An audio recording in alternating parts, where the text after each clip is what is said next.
Eu sou o Igor Araújo e hoje nós vamos discutir uma causa de dor no ombro, que é a capsulite adesiva ou ombro congelado, né? A capsulite adesiva ela é uma condição que acontece principalmente em mulheres, mulheres acima dos seus 50 anos, e ela está relacionada a fatores de risco. O fato de ser mulher já é um fator de risco para o surgimento da doença, mas infarto prévio, AVC, hipertireoidismo, diabetes tipo 2, traumas, onde o paciente passa muito tempo com o ombro imobilizado, tudo isso colabora para o surgimento da capsulite adesiva.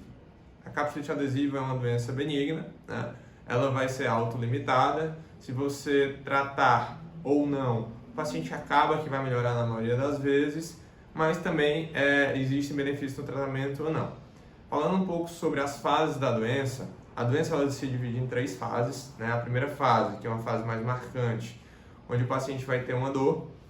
Essa dor ela vai surgir aos poucos, não é uma dor abrupta, e esse paciente vai sentindo essa dor, acaba que ele não vai mobilizando o braço, normalmente é mais no braço não dominante, e se for no dominante, ele tem um melhor prognóstico, normalmente ele evolui melhor, né? Mas aí o paciente mobilizou esse braço, passou muito tempo sem mexer o braço, ele acaba que vai ficando com a dor, essa dor vai se instalando e ele acaba que entra na segunda fase, que seria a do congelamento, onde ele não consegue mais mexer muito esse braço, né? Essa é a parte mais marcante, ele vai ter uma dificuldade.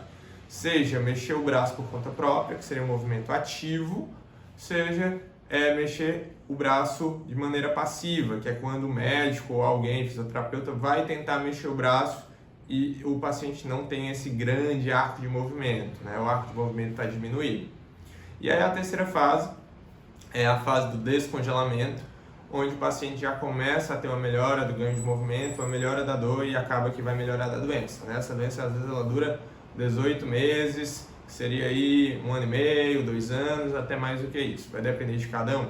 E sobre as possibilidades de tratamento, existe a negligência benigna, que é você não explicar para o paciente sobre a condição, que é uma condição benigna, que ele vai melhorar, mas às vezes a dor é muito grande, a limitação de movimento também, isso incomoda muito o paciente, às vezes a gente quer ser um pouco mais incisivo, dar um pouco mais de suporte, aí a gente pode lançar um monte de medicações analgésicas, de anti-inflamatórios, tudo isso vai ajudar o paciente a suportar este período.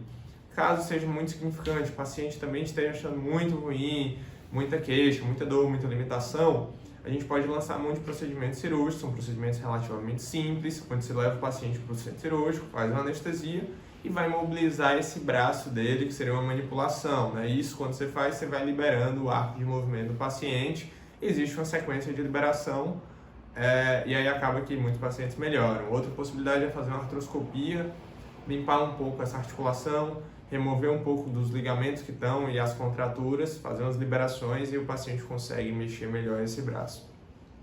Em geral, em resumo, né, é uma condição benigna, às vezes é um pouco difícil justamente porque vai melhorar, mas o paciente convive com isso muito tempo e ele vai sentir dor, vai sentir contratura, mas a maioria dos pacientes melhora. Às vezes acontece do paciente ficar um pouco limitado do arco de movimento, se ele fazia 100 graus, às vezes ele vai fazer 90, mas como ele viveu 1 ano e meio, 2 anos com isso, ele não vai perceber muito essa limitação do arco de movimento, e isso não vai afetar a rotina dele.